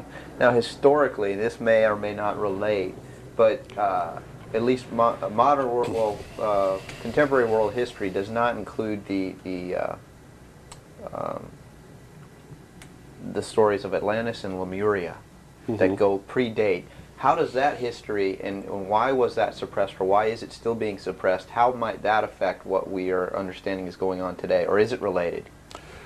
Well, I'm not sure if a place called Atlantis or Lemuria ever existed or didn't exist. I don't really know. But I do know that the story that is told about the civilizations that lived there are something that we should listen to, because this whole scene may have played itself out before on this earth. And if you understand the theory, which I believe has been accepted as fact now, of continental drift, there may have been an Atlantis and a Lemuria, which had tremendously developed technologies and societies. And the same scenario that we're playing out now in this great stage called the world may have played itself out over and over again in the past for millennium. In my investigation of the mystery schools, the secret societies that are bringing all this about, that really control everything behind the scenes, I found that this is all about religion. And it's all about a recurring theme that is penetrated and is at the heart of every religion in the world. And that is a creator or a creatress who has a son that is sacrificed and then is resurrected and saves the world or saves humanity. It seems to be an archetype that is within us. And so that you don't go flipping out watching this tape. I'm a Christian. I believe in the teachings of Jesus Christ, even though it may turn out that he may have never lived. The scene, it doesn't matter. When you read his words, and you can go back through history and find these are the same words that were spoken by every Savior that there ever was, are the most beautiful, most profound, most affecting words that have ever been spoken on the face of this earth. And when I get down and almost get to a point of hopelessness, I just go read the Sermon on the Mount. And I come back up again. Because in the end, it's not going to matter whether Jesus ever lived or didn't live. The story is real. And it's within all of us. And it brings us to something within ourselves that is good. But these men don't look at that. They believe that the end justifies the means, that these stories are just stories, and that the real meaning behind it all is that man can transcend his animal state through the realization of intellect and the overcoming of all of his emotions and feelings and morals, guilt, all of these things. And I just can't go along with that because I believe it's our emotions that tell us when we're doing wrong. We feel it within ourselves. And a person without that capacity to feel when they're doing wrong becomes a sociopath, which is someone without a conscience who really believes that the end justifies the means and therefore has no pangs of conscience nor no reluctance to murder someone who gets in their way. Mm-hmm. And it's extremely dangerous. Now, do these people recognize the continuity of life? In other words, you have told me earlier that they're after physical immortality. They believe that through their technology, man will become God. With the power of reason, through technology, man will himself become God. They will engineer, just like Hitler wanted to do, the super race who will live forever. And the concept is the same, and the men behind it are the same as Hitler was. When they killed John F. Kennedy, it shows you what kind of men they are. Because they would not stop to kill anyone who gets in their way. And they've never stopped at it. Their goal, literally, to bring about the New World Order will be to kill approximately 2 billion people before the year 2000. AIDS is one method of doing this. There'll be many more. As they solidify their control, everyone will be given a choice. They'll be presented with a new world religion. They'll be told to renounce Christ, renounce Buddha, renounce Muhammad, join the New World Order, join the New World Religion. If they refuse, they'll be executed. Very simple. And it won't bother them a bit. In fact, according to their belief, they believe they'll be helping these people. And in reality, they will. Because those people will transcend this physical state while they're prisoned here living forever. I feel sorry for them because those of us who will eventually die will transcend the pain and the suffering that goes along with this world. Mm-hmm. And they're so egotistical that they preserve whatever they do so that the diligent can find out what kind of men these men really are. For instance, the Kennedy assassination, I've been showing a film for 5 years that shows exactly who did it. I show you exactly where Oswald is on the film. He wasn't even on the 6th floor. He was standing in the doorway of the book depository building watching the motorcade go by. And it's incredible. At the same time, you said they would have everybody renounce religion. Yes. Have they as well been using it as a tool for their means? If you're a Christian, you'll be required to renounce Christ and join the New World Religion. Now remember I told you before, that no matter what your religion is or what you think, they are following the scenario in the book of Revelations to a T, right down to the last little bit. If you want to know what's going to happen in the future, if we don't wake up, and through the power of those, see, not one drop of blood ever has to be spilled, and no one has to ever put any chains on their legs or their arms, ever. If people just wake up and exercise what was given to us in our Constitution, the power of the vote, while we still have that power. So you say there is still a possibility for like one individual watching this tape to actually make a difference. You better believe it. How Yes. would that be so? Well, number one, learn what the truth really is. Get away from the fantasy that you've been living. Educate other people, those you know, your family. Once that begins to happen, it spreads. And then if the people decide that they don't want what they have in store for us planned, just through the power of the vote, they can make this country and the world whatever they want it to be. Whatever they want it to be. And there are no limits on that, except to understand that you can never make everything all right, and you can never make everything all bad. Both must exist, and we must maintain a balance. And we must become responsible. If each individual on this earth learned to walk in a divine state of grace, responsible for themselves, their family, their city, their state, their country, and for the world, And to the laws of nature. and to the laws of nature, and actively participate in solving the problems of yourself, your family, your city, your state, your country, and the world, there could never be a group of men meeting behind closed doors in secret that could ever control anybody. But by abdicating responsibility, by not walking in that divine state of grace, makes possible anyone meeting behind closed doors to bring about the world that they want. And the world that they want may not be the world that you want, or that I want, or that these people watching might want. If you don't participate, you can't complain. If you don't help cook the meal, you got no right to bitch about it. You got to sit down and eat what's put on your plate. If you don't like that, then you should have been in the kitchen helping to prepare the meal, helping to plan it, helping to prepare it, helping to serve it. If you want to sit on your butt in the living room while somebody else prepares the meal for you and decides what it's going to be and puts it on the table, it's too late to say that's not what you wanted to eat. It's too late to say it's not cooked the way you wanted it to cook. Well, that's very simple to understand. And That's right. You got to eat it because you have to eat to live. And I think that anybody can understand the meaning behind that little story. Okay, let's take a step back to the Kennedy thing now. So This is cut all back. about the Kennedy. Well, yeah, it is. But just specifically about, once again, I want to bring up the film as well. Another thing that came to my mind when I viewed it is that the two Secret Service men, the driver and the person sitting next to him in the front, regardless of what they claim happened, obviously did not operate in a way that you were trained as a Secret Serviceman to protect the president. Shouldn't they have just driven that car right out of there, and the other guy should have done something to protect or look for who's shooting? You know, it just didn't seem to make any sense. How would the Warren Commission not? They didn't see the film, so I guess They didn't no one see was the brought- film by design, because if they saw the film, they'd have to be responsible for the decision that they made that Lee Harvey Oswald was a lone assassin. Okay. So I think they didn't see the film on purpose because they didn't want to have to be responsible for saying, Making hey, that look, decision. the driver did it, you know. They didn't want to make that decision.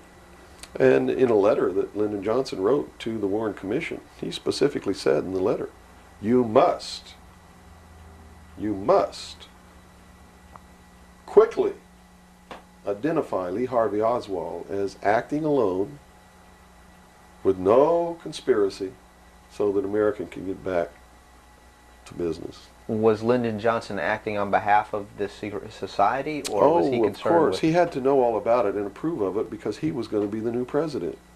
And the new president would be in charge of the investigation. How high see? up a government official do you have to be before you're briefed of this? You know, the total of all the things that are going on, the reality behind them. Well, you have to understand that nobody exists on a high level in government who's opposed to the New World Order. Nobody. Our government has literally been infiltrated. And there's a cancer within our government destroying it, eating it, nibbling away at it, hacking off its limbs. And you said this started in 1945? 1945 What was were the when events? the overt destruction began to occur, when Truman signed the UN Participation Act and the United Nations Treaty.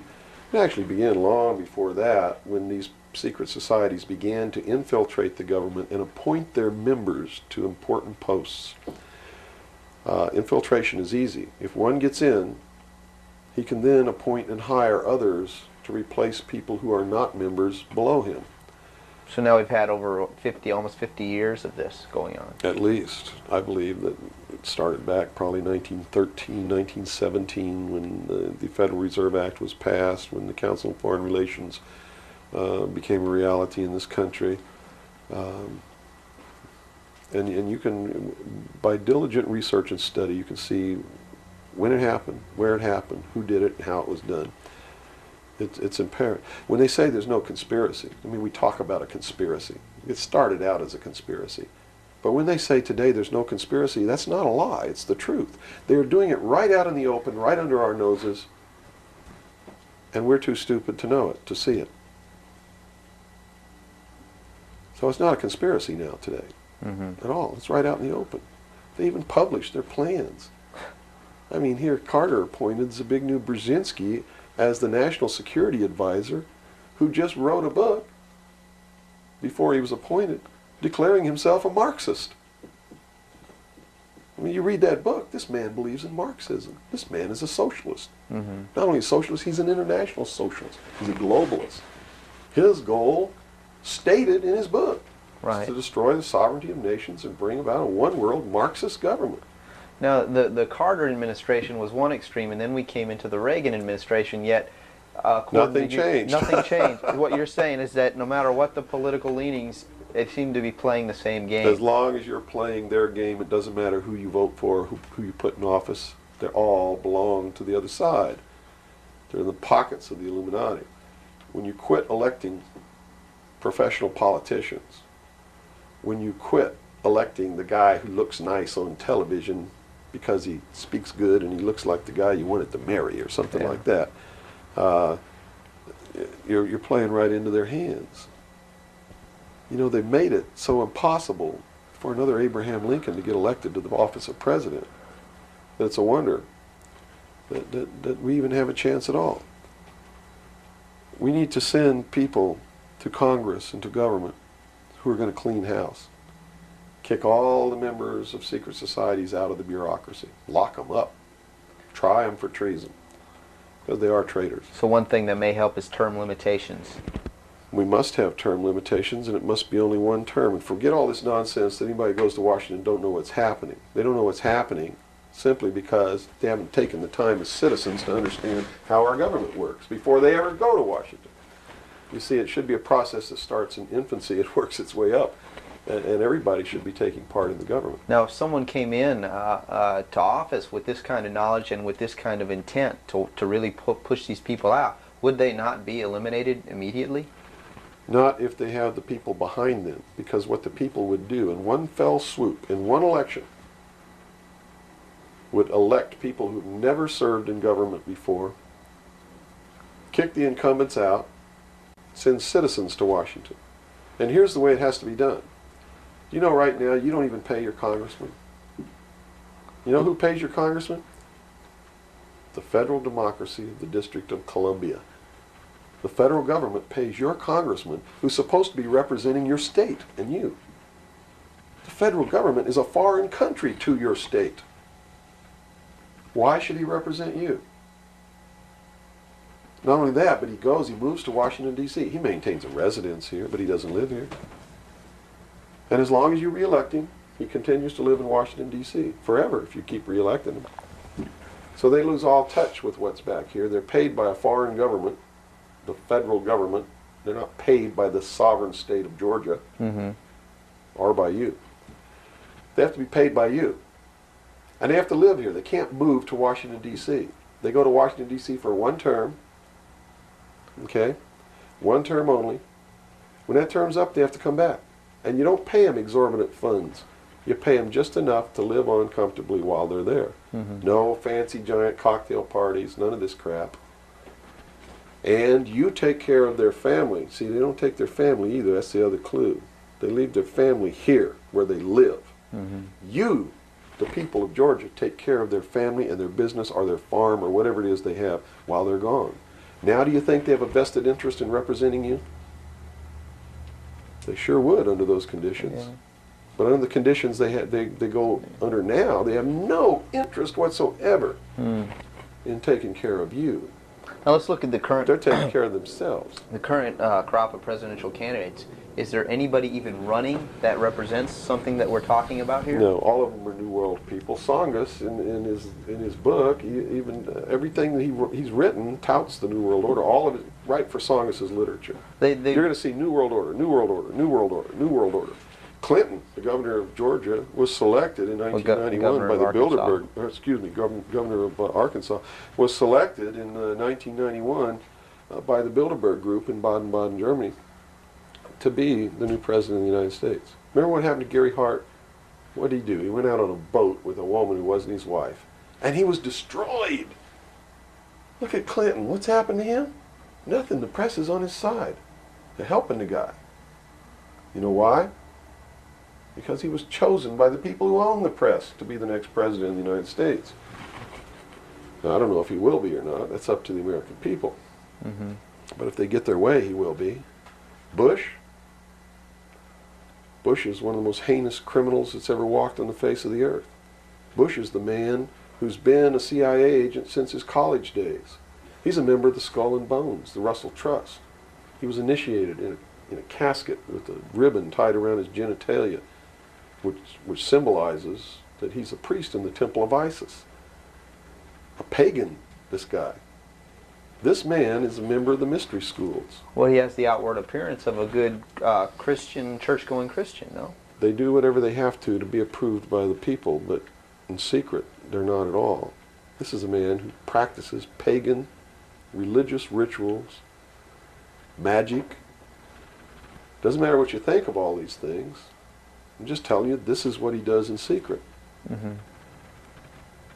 He is the man who, when he was chief executive officer, when he was president of the offshore division of Zapata Oil, organized and began the first large-scale drug smuggling operations into this country. George Bush is the one responsible for the drugs on the streets. And the war against drugs is not a war against drugs, it's a war against the Bill of Rights. And we've already lost the Fourth Amendment in this war. That's true. And we're going to lose everything else. You watch on, it amazes me, people watch on Saturday night, cops, top cops, tough cops, 911. All of these stories that are glorifying the police state, and they're falling right into the manipulation. As they watch police with no search warrant, with no court order, break down people's doors, tear out their walls, rip open their mattresses. All in the name of the war on drugs. Pretty sneaky. It's pretty sneaky, all right. You see them stop people in the streets, and the guy's got $400 in his pocket. They don't press any charges. They didn't even have any reasonable suspicion to stop the person and search him. And what do? They take their money. And they don't give it back. And America's watching this. And the stupid idiots, yes, you stupid idiots, you sit there and watch it, not realizing that when you take away that man's freedom, you've also taken away your own. You see, because they can do the same thing to you. Just because you talk a way that they don't like you talking, or because you wear red shoes and they don't like red shoes, they can do the same thing to you. And under the new law, without a court order, without a search warrant, they can break down your door, they can rip open your mattresses, your couches, your walls, they can trash your house. All in the name of the war on drugs. And let's say they don't like the color of your shoes. All they have to do is drop a little pouch of cocaine in your living room, behind your couch, and find it and say, aha, you're a drug dealer. What happens then? Now they can confiscate your house, all your possessions, all your property, all your bank accounts, all your cars, boats, vacation cottages, whatever you have. And they can auction it off within 24 hours without ever even pressing charges against you. Without a court order, without due process, without just compensation. And there's not a damn thing that you can do about it. Not a damn thing. At least right now. At least right now. And the reason you can't do a damn thing about it is because you're the one who brought it about through your stupidity. You're mentally crippled. You're operating from a position of ignorance apathy, abdication, irresponsibility. And we're losing our country, our freedoms, everything. Now, these are strong accusations of the American public. What do you hope to accomplish by angering the very audience that you want to watch and listen to you? Go prove me wrong. Go make me the idiot. In so doing, you're going to find out what the truth is, and maybe you'll wake your up. And if you do, maybe we can save our country. Because I don't really care at this point whether you get mad at me or not. My country's disappearing. My freedoms are disappearing. My daughter's going to live as a slave in the New World Order if you people don't wake up and help me. So, if I had a 2x4, literally, I would smack you upside the head with it.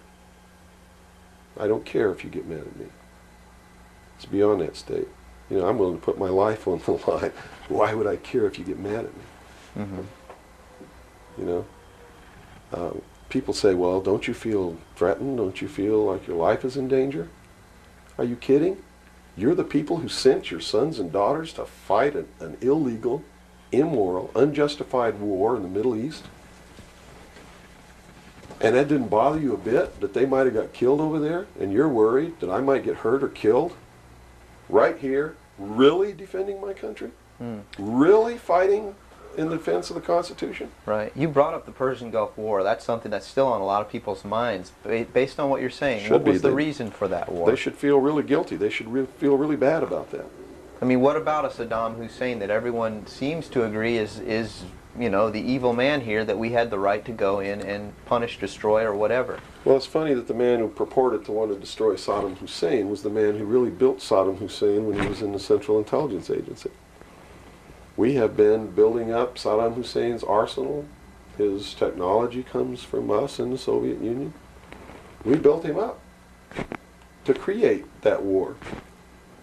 We did it for a purpose, and the purpose was, look at this. If George Bush knew what he was doing, how come he didn't know what he was doing? Here's what he said. We've got to send troops to the Middle East because we can't afford to pay $26 a barrel for oil. That's on tape. Next he comes out and he says, no, it's not about the price of oil. It's because Saddam Hussein's not going to stop at Kuwait. He's going to go into Saudi Arabia, and those are our friends, our buddies. So we got to go defend Saudi Arabia. And then James Baker says in a press conference, nope, it's not about Saudi Arabia. It's not about $26 a barrel for oil. It's about jobs. Folks, we're going to get you a job, and to do it, we're willing to kill your sons and daughters. Yes, sir, we're going to send them off to get killed so that you can have a job. Prosperity. That's what it's all about.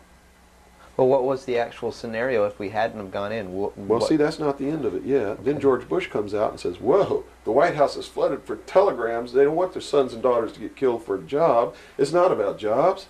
It's about naked aggression. Yes, sir, there's a little Hitler over there called Saddam Hussein. Yeah, and we're going to go destroy him because the world doesn't need another Hitler. Never mind Pinochet in Chile, who's another Hitler. Never mind all the other Hitlers in the world. Was that Never mind Tiananmen Square. Well, then, you know, then people would say, well, the American government's not interested in that because money is not in you know, it's the oil here. We're talking about money. No. So you're saying it's not even that. No. They've been planning this war for years. In fact, Arco Press wrote a book about it. The name of the book is Rapid Deployment Forces. It was published in 1985. It names Kuwait as the country. It talks about Operation Bright Star, where they've been practicing the war every year since the early 80s. Sending troops over there practicing the war. Liberating Kuwait. It's even named in the book. The whole thing was spelled out years ago. What it was all about was to establish the New World Order. You see, because for the first time in the history of the world, it's established the legal international precedent that the United Nations could pass a resolution and send its police force to enforce that resolution, and that the member nations would have to pay for that action. And George Bush said it very clearly, but nobody was listening, when he said, no longer will any nation stand against a world united.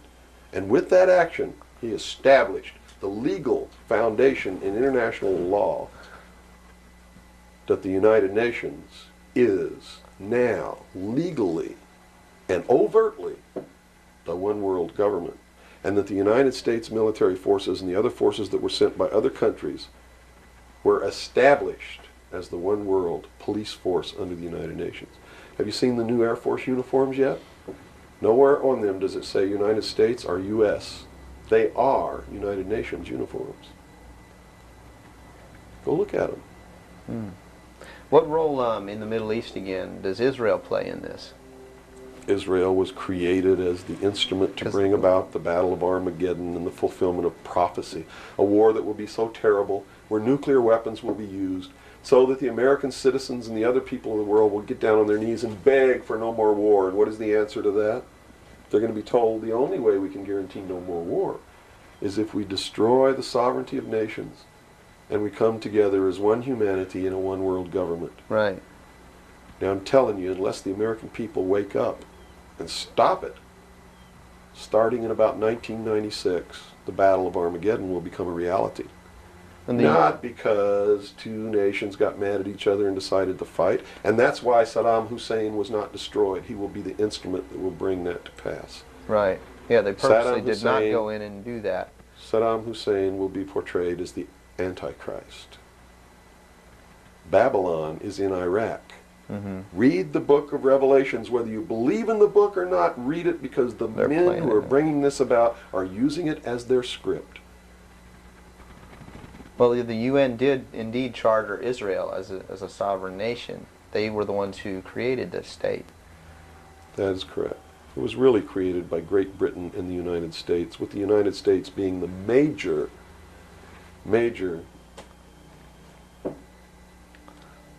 instigant. Okay, and the Jewish people were then being manipulated into believing it was for some other reason. That's correct. They've always been manipulated. And I get people who still come to me all the time and say, Bill, you're all wrong. It's the Jews. The Jews are subverting the world. Man, it's not the Jews. It's not the Catholics. It's not the blacks. It's these men who belong to the ancient mystery schools, who meet in secret and decide the fate of the world. And they belong to all different races and all different nationalities and all different religions to the public point of view. But in secret, it's a different story. How about the European community? Here seems, based on your theory, another group of sovereign nations coming together to form one government. The European community, the EEC, was created by the Central Intelligence Agency, working through a lodge in Italy called the P2 Lodge. Propaganda 2 is the name of it, which is the intelligence arm of the Vatican. And Prince Bernhard, who is the leader of the secret World Council that controls these secret societies around the world, called the Bilderberg Group. And that's the truth of the matter. And well, during its creation, they just threw out Margaret Thatcher. She was really opposing this. Yes, she was, and that's why she got ousted. Okay. So did the Shah of Iran. So did Marcos. Anyone who opposes it gets ousted. That wasn't an overthrow of Marcos by the people in the Philippines. It was organized, instigated, and carried out by agents of the Central Intelligence Agency and the KGB. The overthrow of the Shah of Iran, our intelligence community is trying to tell us they didn't know anything about it. They didn't know what was happening. Bullshit. They organized it. They instigated it. They are the ones who caused it to come to pass. You see, because we didn't have a National Security Agency or a Central Intelligence Agency before the UN Participation Act was signed. And these organizations were created to bring about the one world government, the New World Order. And it had to be done in a manner that the people would not know that it was being done, and the only way they could do that was hide it behind the veil of national security. And the Cold War was a manipulation maintained to bleed the people of tax dollars to fund the creation of the police force of the New World Order, which is the Army, Navy, and Air Force and Marines of the United States and the Soviet Union. And the people didn't rise up in the Soviet Union and overthrow communism. It came from the top down because it had to be done. There has to be a bringing to the same level of all the peoples of the world to approximately the same political viewpoint, so there's not big disparity in order to be able to justify the merger of all these countries together. Well, who now is ruling the forces of the former Soviet Union? You have Yeltsin in now, as Gorbachev supposedly went down, but we're not sure about that. Well, let me tell you this. From the beginning, there was never any war between the United States and the Soviet Union. It was created by those at the top to fund the New World Order and the New World Order's police force. At the highest levels of all countries, they all belong to the same club. And we, the people, sit back and we watch this grand drama which is being played out for our benefit, not theirs. If it wasn't for us, they wouldn't even have to do any of this. But you see, they just can't come out and destroy all of us because they need slaves. They need people to make their shoes and make their cars and mine the ore. They need worker bees, and that's what we are. In the New World Order, we will be the worker bees, the slaves. So the Orwellian view of the vision of the future wasn't too far off based on this scenario. George Orwell was just like me. He was a low-level member of British intelligence who was appointed to a position high enough where he saw the same documents that I saw. And he tried to warn the world just like I'm trying to warn the world, only he wasn't willing to take the risk that I'm willing to take. So he wrote it in a book called 1984 and spelled out exactly what's coming as a warning to the people of the world, as a work of fiction. But you notice that that work of fiction really stirred people up because they knew that it wasn't fiction. In their heart of hearts, everyone who's read that book knows that it's coming. It's a possibility. Most people won't recognize it overtly or publicly, because then, if they recognize it, they have to be responsible to do something about it. And that's what every one of you have been resisting all your life, is being responsible to do something about it, to get involved. That's why you'll walk away from a girl being raped on the street by a gang of thugs rather than go and try to help her. And I'm not talking to all of you. I know there's some of you out there just like me, but most of you are just exactly what I've just described. Most people are no better than animals who do not have intelligence because they don't use their intelligence. And to these men who control things behind the scenes, you are stakes on the table by choice and consent, and will always be ruled and manipulated and enslaved by people who do use their brains. As long as we're debunking some myths, because it's putting pieces of this puzzle together, I think, for a lot of people that may be watching. The hostage situation in Iran that got Carter out of office, is this another orchestration? And if so, how does it fit into the October surprise is no myth. There was a deal made. There was a deal made at the highest levels to keep the hostages until after Reagan was elected. You really believe that it was an accident, that it was a coincidence, that 30 minutes after Ronald Reagan was sworn in, took his oath of office, the hostages were released? Did they want Carter out? Are you really that naive? I can't believe it. Did they want Carter out? Yes, they wanted Carter out. They wanted Carter out. He wouldn't play by the rules? Or what? I don't know why they wanted him out, but they wanted him out. Carter was ineffective. He did not have the support of all the American people. They need people who can manipulate the American people so that they have their support. My message is to you is don't support anybody unless they're doing what we know to be right. Don't believe them. Don't fall for the manipulations. Double check everything they say.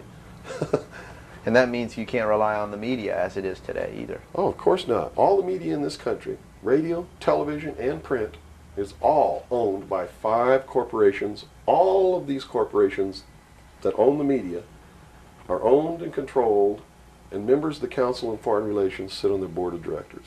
Can you name those 5 corporations? Is that... Not off the top of my head. Okay. I could try, but I don't want to take a chance on being inaccurate. But you can trace that yourself. Okay. Remember, if you go down and you trace the ownership of a station or a newspaper, and you get to a corporation, remember that somebody owns that corporation, and it's usually another corporation.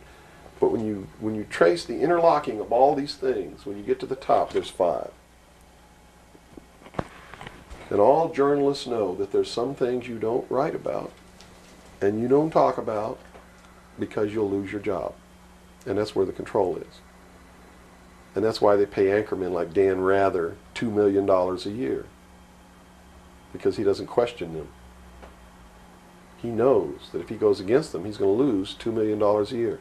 Do you think a man that looks pretty and sits in front of a TV camera for the 6 o'clock news is worth $2 million a year? No way. I don't care how long he works and I don't care what he does. There is no job worth $2 million a year. That's why they pay athletes these fantastic salaries. I was listening to the radio the other day. They just contracted to pay one player on one team $6 million a year. Can you believe this? And why is that? It's the Roman circus. What does the emperor do when the people become restive, and when the people are asking questions, and when the people don't like the policies of the emperor? He sends them to the circus. He creates a circus. He builds a giant coliseum. And he begins to throw the Christians to the lions. And he has great chariot races and football games and basketball games, all to keep the idiots preoccupied with things that don't mean anything in the scheme of the entire world,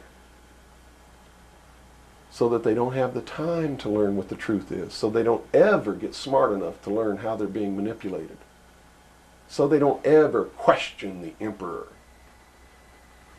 That's why they pay a player on a football team or a baseball team $1 million or $2 million or $3 million a year. It is the Roman circus. I know men who don't know anything in the world except who plays third base for the Mets. And they think that's a great accomplishment. And they meet and pat each other on the back and bond and go have cocktails and talk about what this guy that plays third base for the Mets did in last night's game. It's sad. It's really sad. Is there any room in a kind of society where these manipulations are not taking place for this type of entertainment, or any type of entertainment at all? If people understand that a game is a game, if people understand that nobody, no matter what they do, is worth paying $2 or $3 million a year for, people should be able to get rich if they want to, by the sweat of their individual labor. Okay? By going out and doing something for the world. Not by taking people's minds away from the emperor. It's a game. Football's a game. Football's a game. But let me tell you something. When 150 of the most powerful men and women in the world can meet in secret in Baden-Baden, Germany, and plot the fate of billions, and nobody even cares about it, but 6 football players go to lunch together, and it's in the headlines across the country, you have a reflection of the society in which that exists. And it is a sick society that is doomed to self-destruction. So based on that scenario, there's some truth into what these men are looking at. Absolutely, and that's what makes me so sick, is that I'm trying to wake up a people who on a daily basis are proving the ones that I'm warning them about to be right. Well, so that even though a minority, there are people out there that you recognize are awake to this, if they don't do something about it, they will lose that ability to be free in that way. That's correct. Whether they might think, well, I don't need to worry about it because I know what I know and I'm fine. That's it doesn't right. work that way. There's a Yes. connection here to everything. That is correct. That is absolutely correct. A nation of people who are willing to send their sons and daughters that they profess that they love to a foreign country to die, and they use the excuse to themselves that they're sending them off to defend our country, and they know damn well that's a lie, are doomed. It's funny, there's a parable, you said Ben Franklin earlier was even a part of this. Yes. A parable of Ben Franklin, I don't know if you're familiar with it. He paid too much for the whistle. He came up when he was a young boy. Are you familiar with that parable? No, go ahead.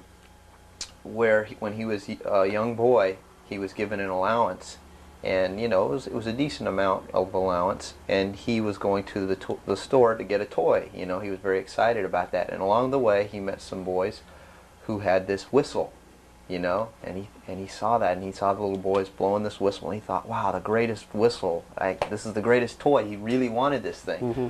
So without asking, he gave all his money away, you know, to these boys for this whistle, and he went home, and sure enough, he got very bored with it, and he had no more money to buy something that was really, you know, worthwhile to him. Sure. And so from that point on, he had a saying that said, you know, don't pay too much for the whistle. And I think somehow that relates here. He's also the one, when the Constitutional Convention was finished, when they wrote the Constitution and signed it, when it had been signed, he walked out the doors. Someone outside, I forget who it was, I believe it was a reporter for one of the newspapers in the 13 colonies, asked him, he said, "What have you wrought, Ben?" Ben looked at him and he said, "A republic, if you can keep it."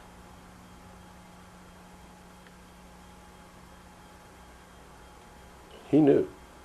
He did. And that's a good place to end. Yeah, I think so. That's a great ending. Wow. Good job, guys. All right, Bill?